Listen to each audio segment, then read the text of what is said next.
Hello student, welcome to today's class. तो आज से हम यहाँ पे शुरू करने जा रहे हैं नया सब्जेक्ट हमारा थ्योरी ऑफ कंप्यूटेशन।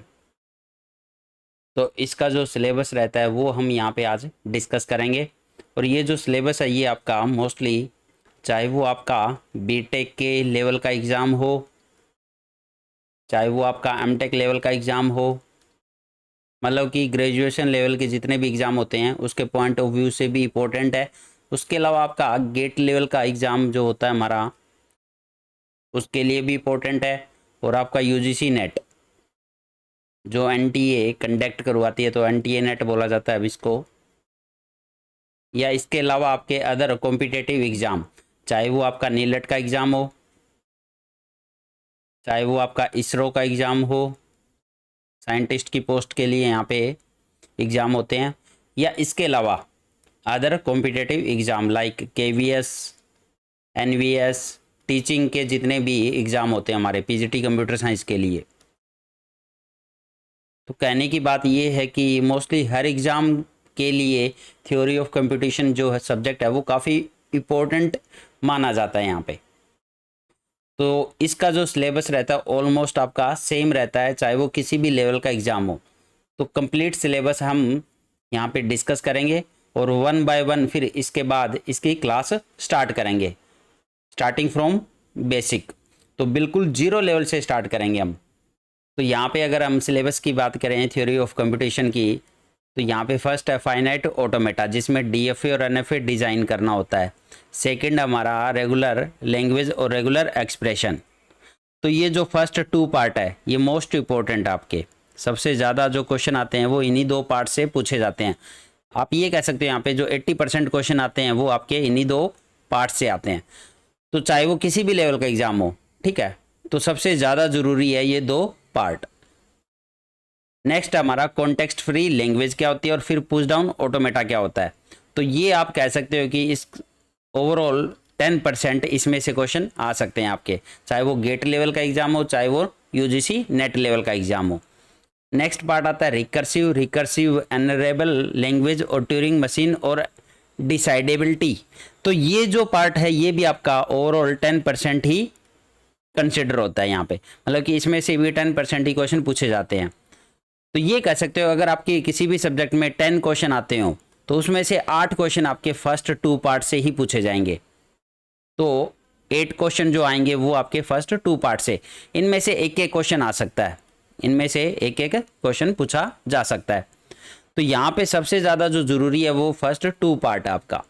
वैसे हम यहाँ पे पूरा ही सिलेबस कवर करेंगे, one by one her topic को डिटेल में डिस्कस करेंगे, ठीक है, क्योंकि हमें पूरा सिलेबस कवर करना है।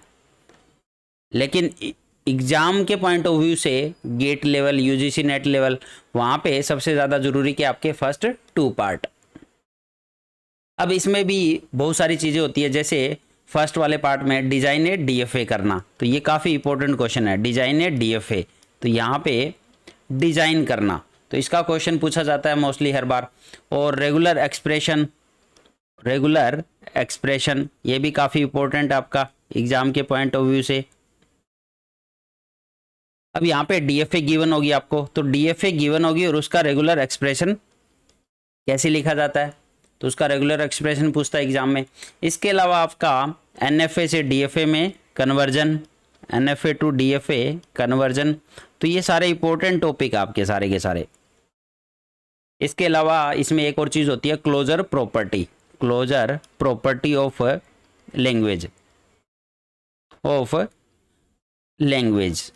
तो ये जो लैंग्वेज होती है रेगुलर लैंग्वेज या कॉन्टेक्स्ट फ्री लैंग्वेज या रिकर्सिव लैंग्वेज, तो इन सब की क्लोजर प्रॉपर्टी होती है, मतलब कि एक टेबल की फॉर्मेट में प्रॉपर्टी यहाँ पे होती है। अब इस टेबल से मोस्टली हर बार हर एग्जाम में क्वेश्चन पूछा जाता है, तो सबसे ज़्यादा इंपॉर्टेंट कह सकते हो ये वाला टॉपिक, मोस्ट इंपॉर्टेंट, चाहे वो गेट लेवल का एग्जाम हो, चाहे वो आपका यूजीसी नेट का एग्जाम हो। तो सबसे ज़्यादा इंपॉर्टेंट जो पार्ट रहता है क्लोजर प्रॉपर्टी ऑफ लैंग्वेज। तो इसमें हम एक टेबल बनाते हैं हर एक लैंग्वेज के लिए, रेगुलर लैंग्वेज हो, चाहे वो कॉन्टेक्स्ट फ्री लैंग्वेज हो या रिकर्सिव लैंग्वेज हो। इसके अलावा यहाँ पे एक क्वेश्चन और पूछा जाता है, आपको एक लैंग्वेज गिवन मिलेगी यहाँ पे और पूछा जाएगा कि वो रेगुलर लैंग्वेज है या नहीं है, या फिर वो कॉन्टेक्स्ट फ्री लैंग्वेज है, या फिर वो रिकर्सिव लैंग्वेज है। तो इस टाइप के क्वेश्चन भी हर बार एग्जाम में पूछे जाते हैं। एक क्वेश्चन यहाँ से भी बनता है हमारा। इसके अलावा यहाँ पे पीडीए डिजाइन करना भी आ जाता है कई बार, बट ये जैसा कि मैंने बताया कि सबसे ज़्यादा जो क्वेश्चन आते हैं वो फर्स्ट 2 पार्ट से ही कवर होंगे 80%। तो यहाँ से 1 मार्क्स कह सकते हो कि वो एक क्वेश्चन आपका पीडीए से बन सकता है। ऐसे ट्यूरिंग मशीन को डिजाइन करना, यहाँ से भी एक क्वेश्चन बन सकता है, बट यहाँ पे ज़्यादा क्वेश्चन नहीं बनते हैं इन वाले पार्ट से। अब इसके बाद यहाँ पे हम डिसाइडेबिलिटी भी पढ़ते हैं, ठीक है। तो ये सब कुछ यहाँ पे हम कवर करेंगे थ्योरी ऑफ कंप्यूटेशन वाले सब्जेक्ट में। तो ऑलमोस्ट ये आपका सेम सब्जेक्ट है, किसी भी लेवल का एग्ज़ाम हो जाए। और सबसे ज़्यादा जो इम्पोर्टेंट टॉपिक है वो भी मैंने यहाँ पे आपको बता दिए हैं। तो चैनल को ज़रूर सब्सक्राइब कर लें ताकि आपको लेटेस्ट अपडेट मिलती रहे। और इसके अलावा हम यहाँ पे यूजीसी नेट के लिए भी एमसीक्यू सीरीज़ भी स्टार्ट करेंगे, ठीक है। तो यूजीसी नेट जो अपकमिंग एग्ज़ाम हमारा, तो उसके लिए भी एमसीक्यू सीरीज़ आपकी स्टार्ट होने जा रही है। तो चैनल को ज़रूर सब्सक्राइब कर लें ताकि आपको हर चीज़ की नोटिफिकेशन आपको पहले से ही मिल जाए, कोई भी वीडियो आपसे मिस ना हो।